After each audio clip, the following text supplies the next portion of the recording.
Assalamualaikum warahmatullahi wabarakatuh. Salam sejahtera bagi kita semua. Salam Om Swastiastu, Namo Buddhaya, dan salam kebajikan.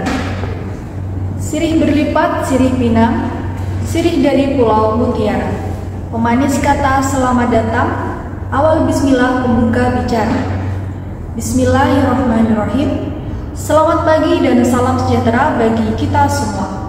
Yang terhormat Bapak, Ibu Guru, staf karyawan, dan siswa-siswi SMA Negeri 1 Kencong. Pertama-tama, marilah kita panjatkan puji dan syukur kehadirat Allah Subhanahu wa Ta'ala yang telah memberikan kita rahmat, hidayah, dan taufiknya sehingga kita dalam keadaan sehat walafiat. Salawat dan salam senantiasa kita haturkan kepada junjungan kita, Nabi besar Muhammad SAW, yang telah mengajarkan kepada kita semua mana yang hak dan mana yang batil. Semoga kita semua mendapatkan syafaat beliau di akhirat kelak. Amin ya rabbal alamin.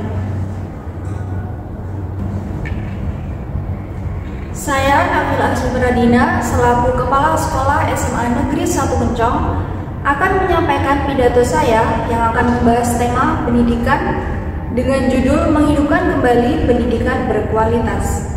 Pendidikan adalah fondasi dari setiap kemajuan peradaban. Ia bukan hanya sekedar proses transfer ilmu pengetahuan, tetapi juga merupakan sarana untuk membentuk karakter, nilai-nilai moral, dan keterampilan yang diperlukan untuk menghadapi tantangan di masa depan. Namun, jika kita melihat kondisi pendidikan di Indonesia saat ini, kita tidak bisa menutup mata terhadap berbagai tantangan yang dihadapi. Tantangan yang dihadapi dunia saat ini sangat kompleks, mulai dari perkembangan teknologi yang begitu cepat, disrupsi tenaga kerja akibat otomasi, hingga permasalahan global seperti perubahan iklim dan ketimpangan sosial. Dalam konteks ini, sistem pendidikan dituntut untuk tidak hanya mencetak individu yang cerdas secara akademis, tetapi juga kreatif, adaptif, dan memiliki keterampilan abad 21 seperti pemecahan masalah, kolaborasi, dan literasi digital. Meskipun telah banyak upaya dilakukan untuk meningkatkan kualitas pendidikan, masih ada banyak aspek yang perlu diperbaiki.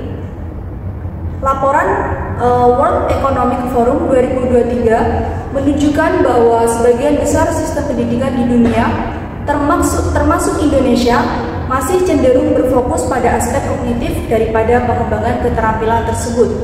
Saya sebagai kepala sekolah tidak menyetujui sistem pendidikan yang masih memprioritaskan aspek akademik semata, mengabaikan pengembangan karakter dan keterampilan hidup. Kritik saya terhadap sistem pendidikan di Indonesia yang pertama yaitu kurikulum yang kurang adaptif. Kurikulum pendidikan Indonesia seringkali dinilai terlalu padat dan kurang relevan dengan kebutuhan zaman. Fokusnya masih pada hafalan dibandingkan pemahaman, konsep dan keterampilan berpikir kritis. Misalnya, banyak sekolah belum memprioritaskan literasi digital dan keterampilan teknologi yang sangat dibutuhkan di dunia kerja masa depan. Yang kedua, kesenjangan akses pendidikan. Tidak semua anak Indonesia memiliki akses yang sama terhadap pendidikan berkualitas. Di daerah terpencil, masalah seperti kurangnya guru berkualitas, fasilitas minim, dan koneksi internet yang buruk menjadi tantangan besar. Beberapa tahun lalu, yaitu tahun 2018, OECD mengumumkan hasil survei program for International Student Assessment (PISA) yang mendapatkan peringkat kurang memuaskan seperti tahun-tahun sebelumnya. Berdasarkan survei dan data yang diterbitkan oleh OECD, pada periode 2009 sampai 2015, Indonesia menetap pada peringkat 10 terbawah, yang berarti mendapatkan skor yang hampir selalu di bawah rata-rata. Pada survei tahun 2018 tersebut, survei menyatakan bahwa siswa Indonesia berada pada peringkat yang sangat rendah pada ketiga kategori yang ada, yaitu matematika, sains, dan membaca. Pada kategori membaca, Indonesia mendapatkan peringkat 6 terendah, 73 dari 79 negara. Dengan skor rata-ratanya adalah 371 yang berarti mengalami penurunan jika sebelumnya pada tahun 2015 berada pada peringkat ke-64. Pada kategori matematika, Indonesia menempati peringkat ke-7 paling rendah, 72 dari 79 negara.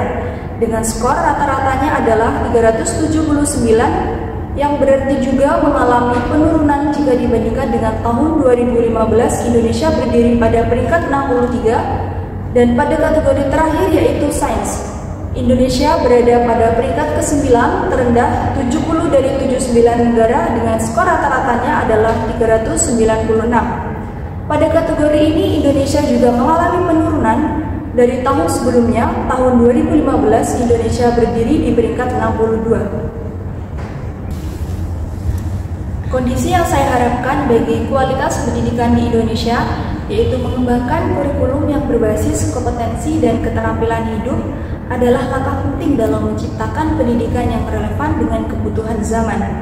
Kurikulum ini harus mencakup kompetensi inti yang tidak hanya berfokus pada pengetahuan akademis, tetapi juga pada keterampilan praktis seperti berpikir kritis, kolaborasi, dan kreativitas. Selain itu, penting untuk mengintegrasikan pendidikan karakter dan nilai-nilai moral ke dalam proses belajar mengajar. Ini dapat dilakukan melalui pengajaran nilai-nilai seperti kejujuran, tanggung jawab, dan empati baik dalam kurikulum formal maupun melalui kegiatan ekstrakurikuler yang mendorong siswa untuk berkontribusi kepada masyarakat. Untuk meningkatkan kualitas pengajaran, penerapan metode inovatif menjadi kunci. Penggunaan teknologi dalam pembelajaran seperti alat digital dan platform daring dapat meningkatkan keterlibatan siswa dan memfasilitasi pembelajaran yang lebih interaktif. Metode pembelajaran aktif seperti diskusi, kelompok, dan proyek kolaboratif juga dapat memperdalam pemahaman siswa terhadap materi. Di samping itu, evaluasi yang berbasis pada kemajuan individu sangat penting untuk mendukung perkembangan siswa secara holistik. Penilaian formatif dan portofolio siswa dapat digunakan untuk memantau kemajuan mereka secara berkala, memberikan umpan balik yang konstruktif, serta mendorong siswa untuk melakukan penilaian diri agar mereka lebih menyadari perkembangan pribadi mereka. Dengan pendekatan ini, kita dapat menciptakan lingkungan belajar yang inklusif dan memperdayakan setiap siswa untuk mencapai potensi terbaik mereka. Menghidupkan kembali pendidikan berkualitas menekankan bahwa pendidikan merupakan fondasi utama bagi kemajuan peradaban dan harus beradaptasi dengan tantangan zaman yang kompleks. Meskipun telah ada upaya yang meningkatkan kualitas pendidikan di Indonesia, masih banyak masalah yang perlu diatasi, seperti kurikulum yang kurang relevan, kesenjangan akses pendidikan, dan rendahnya kualitas pengajaran. Oleh karena itu, penting untuk mengembangkan kurikulum yang berbasis kompetensi dan keterampilan hidup, serta mengintegrasikan nilai-nilai karakter dalam proses belajar mengajar. Selain itu, penerapan metode pengajaran inovatif dan evaluasi yang berfokus pada kemajuan individu sangat diperlukan untuk menciptakan lingkungan belajar yang inklusif. Dengan kerjasama antara pemerintah, pendidik, dan masyarakat, kita dapat menciptakan sistem pendidikan yang tidak hanya menghasilkan individu cerdas secara akademis, tetapi juga memiliki karakter dan keterampilan yang siap menghadapi tantangan global di masa depan. Marilah kita bersama-sama menyadari bahwa pendidikan berkualitas adalah tanggung jawab kita semua. Kita tidak dapat membiarkan tantangan yang ada menghalangi langkah kita untuk menciptakan generasi masa depan yang cerdas, kreatif, dan berkarakter. Dengan menghidupkan kembali pendidikan yang relevan dan adaptif, kita memberikan kesempatan kepada setiap anak untuk berkembang dan berkontribusi bagi bangsa. Saya mengajak semua pihak guru, orang tua, pemerintah, dan masyarakat untuk bersinergi dalam mewujudkan visi pendidikan yang lebih baik. Mari kita dukung upaya-upaya untuk memperbaiki kurikulum, meningkatkan kualitas pengajaran, dan memastikan akses pendidikan yang merata bagi semua anak di Indonesia. Dengan semangat kolaborasi dan komitmen yang kuat, saya yakin kita dapat mengatasi tantangan ini dan menciptakan sistem pendidikan yang tidak hanya memenuhi kebutuhan akademis, tapi juga membentuk karakter dan keterampilan hidup siswa. Mari kita bersama-sama berkontribusi dalam menghidupkan kembali pendidikan berkualitas untuk masa depan yang lebih baik.